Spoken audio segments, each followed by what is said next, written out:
Salut à tous, début de la semaine sur les marchés financiers aux États-Unis, puisque je vous rappelle que hier c'était férié. Petit tour macro avant de passer à l'analyse graphique. On va voir du coup les datas, il y a l'ISM et les PMI qui sont sortis. Pour les données détaillées, elles sont à l'écran. Pour ceux qui veulent un résumé, c'est plutôt positif et négatif. Mais il faut noter quand même que l'ISM manufacturier des nouvelles commandes est enfin sorti des 50. Alors dès que c'est supérieur à 50, c'est une expansion de l'activité. Et inférieur à 50, c'est une contraction. Et ça fait quelques mois que c'était en dessous des 50, donc c'est quand même une très bonne news de mon point de vue. Malheureusement, les autres news, il y en a des positives, il y en a des négatives, donc finalement, ça n'a pas trop fait bouger les marchés dans un sens précis. Une autre news dont je vous avais parlé en amont, ça serait que le WLFI, la crypto-monnaie de Trump, utilise 100% des frais générés par le protocole pour faire un buyback and burn du WLFI, leur jeton.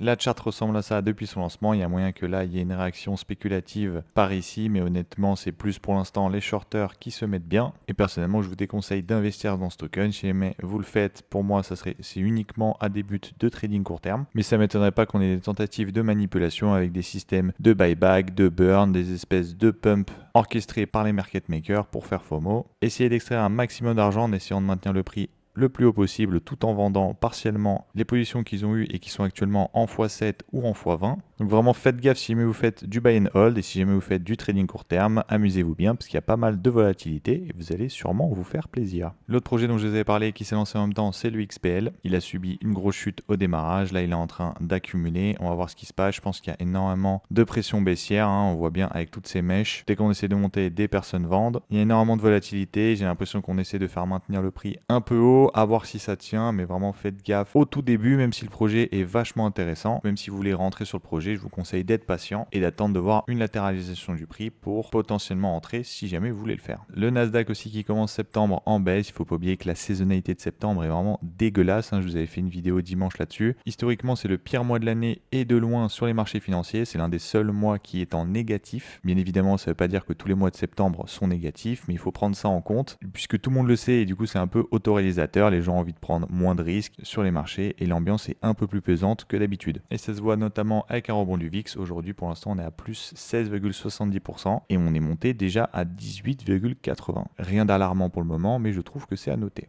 Allez, on passe à l'analyse graphique de BTC qui, je trouve, est super intéressant. À court terme, on est revenu sur cet order block initial de tout ce mouvement haussier. Si on descend en une heure, on voit très bien l'accumulation de wick-off dans cette zone-là. Avec en plus à 14h, on est revenu pile dans cet order block juste ici, refermer les ordres avant d'aller à la hausse. Donc très court terme, c'était bullish et on a tout de suite enchaîné sur une hausse avec ce qu'on peut attendre, c'est-à-dire un break de ce plus haut. Et là maintenant l'interrogation ça va être de savoir qu'est-ce qui va se passer dans cette zone juste ici, hop, qui est vachement large. Je vais voir si je peux la raffiner en 4 heures.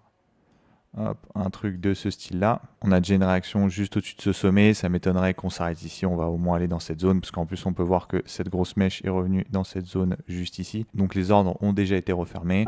Donc, pour moi, ça sera vraiment là, cette zone ici, qu'il faudra surveiller pour voir ce qui se passe. Court terme, j'aime bien le momentum, mais ce que j'aime absolument pas, c'est vraiment cette zone juste ici, là, qui fait énormément de liquidité, des équal low parfaits. Honnêtement, ça me choquerait pas que là, dans la zone que je vous ai dessinée, donc je vous avais raffiné en 4 heures, c'était un truc de ce style-là, on vienne distribuer et aller chercher cette liquidité qui est vraiment magnifique. Je suis allé voir sur le CME pour savoir si sur le CME on avait fait une mèche en dessous, mais absolument pas. On a aussi fait un equal low. Donc deux options, soit dans cette zone ici, on fait une distribution et on va le chercher, soit ça, c'est considéré comme un bottom. Et du coup, on est juste venu refermer ses ordres dans cet order block initial de tout ce mouvement haussier avant d'aller faire un ATH. Personnellement, vu la construction du prix vraiment très clean à la baisse, j'y crois pas trop. Surtout qu'on commence à s'approcher de ce bottom où il y a vraiment pas mal de liquidité aussi à aller chercher. On viendrait réagir dans cette grosse zone. On pourrait refermer pas mal d'ordres parce qu'il y a beaucoup d'imbalance et qui nous ferait un beau tremplin pour aller plus haut.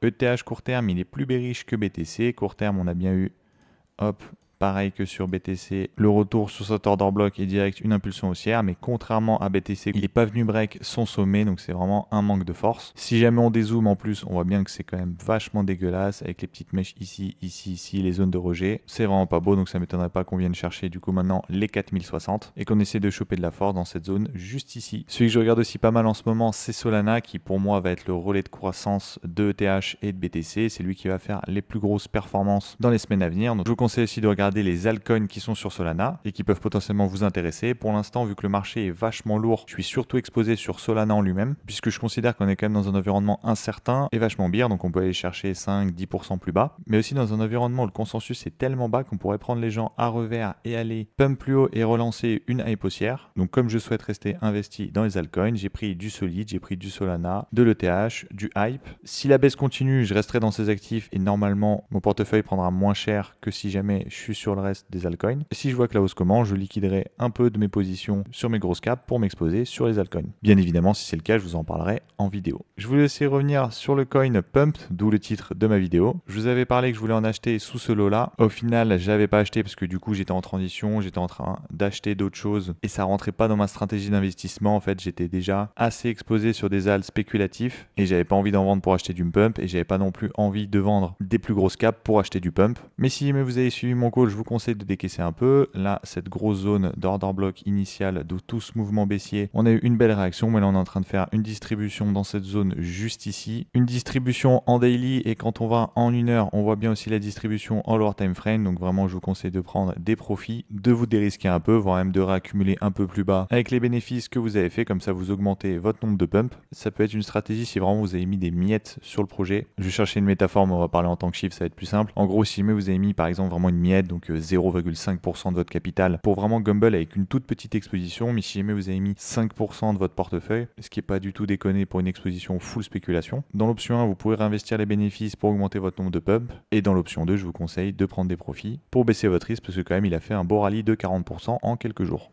Pour résumer, pour l'instant, le marché est globalement vert, mais il faut faire gaffe parce que l'ambiance est toujours lourde. Il ne faut pas oublier que c'est le premier jour de réouverture des marchés US. Donc on peut considérer ce mardi comme un lundi et on sait que lundi et le vendredi, c'est des jours très piégeurs. Donc je vous conseille de rester prudent. Sur ce, je vous donne rendez-vous demain pour ma vidéo hebdomadaire qui sera sûrement sur le thème de la DeFi. Je vous dis à demain. Tchuss!